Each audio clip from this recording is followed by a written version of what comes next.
Hey guys, want to welcome you back to my Fustian Finance channel. I appreciate you tuning back in. Last week we had talked about starting your financial journey when you're 14, 15, and 16. And that segued nicely with a meme that I had seen recently about someone's little brother getting their very first paycheck and the expressions that they went through as they looked at it. It reminded me actually of a conversation that I had with my son when he first started working. Of course, like most people, he didn't fully grasp the difference between gross and net income.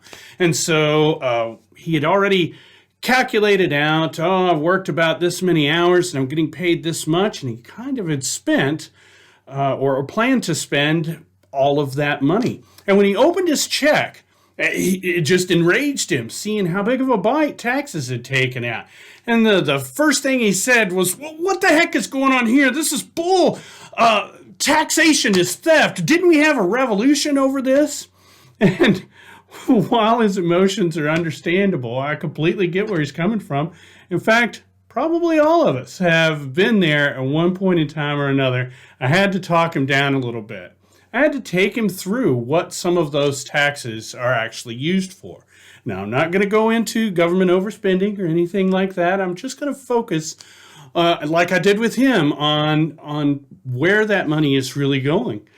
One of the first things I asked him about was, hey, buddy, you like our military. You believe in them defending our freedoms and protecting us, right? You like the tanks, the fighter jets, the big ships, the aircraft carriers. And he's like, yeah. And I was like, well, that's where most of your federal taxes are going. And then we took it a step further. I was like, do you think education is important? I know, obviously, most kids your age hate school and everything else, but can you at least agree that reading, writing, mathematics, all those things are important and of value? And he was like, yeah, I know. It's like, okay, well, buddy, that is where your state taxes, most of them, are going. It also goes to things like roads and bridges. You like being able to get places easily, don't you? And he's like, yeah, I guess so.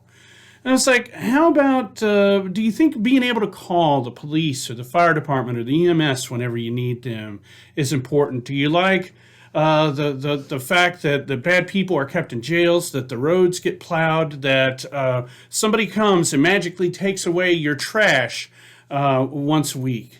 And he's like, yeah, I guess so. And I was like, okay, well, that's your county and local taxes. So, of course, being the astute observer he is, he's like, well, what about this Medicare stuff? And what about this Social Security?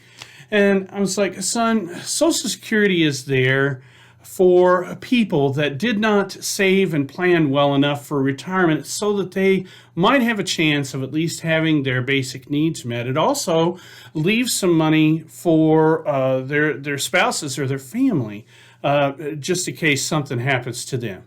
And as far as Medicare, well, that's what takes care of people on disability, people that can't work. Again, as well as people 65 and older that just weren't able to plan like they should have for retirement. I hate to go off on a tangent here, but a lot of times when people are looking at retirement planning, the one thing that they overlook, and it's a big one, is healthcare costs for when they get older. And that really starts to eat into the pension and the 401k and everything else that they might have set aside. Depending on your job, you might also have benefits that get taken out. He didn't in this case, but some people have insurance that comes out, health, dental, life insurance, vision, or they have things that are actually for retirement to help them plan, things like a 401k or 403b, or something that's really nifty when you could take advantage of it, like an employee stock purchase program. All those things cut into your paycheck, and they make the difference between your gross income, that's the money that you would have made based on your hours worked and the amount of money you're getting per hour, versus your net income, which is what is left over after taxes and benefits are taken out. Now, as we move forward, we're going to work based on your net income. We're going to look at how to budget that, how to plan, where that's all going. That's what your budget is built off of. but I thought it was important to take just a quick moment to focus on where we're starting before we leap straight into that. I hope some of this helps. Maybe you've had a similar conversation, or maybe you're about to have a similar conversation. Maybe you could show them this video and it might make things go a little easier.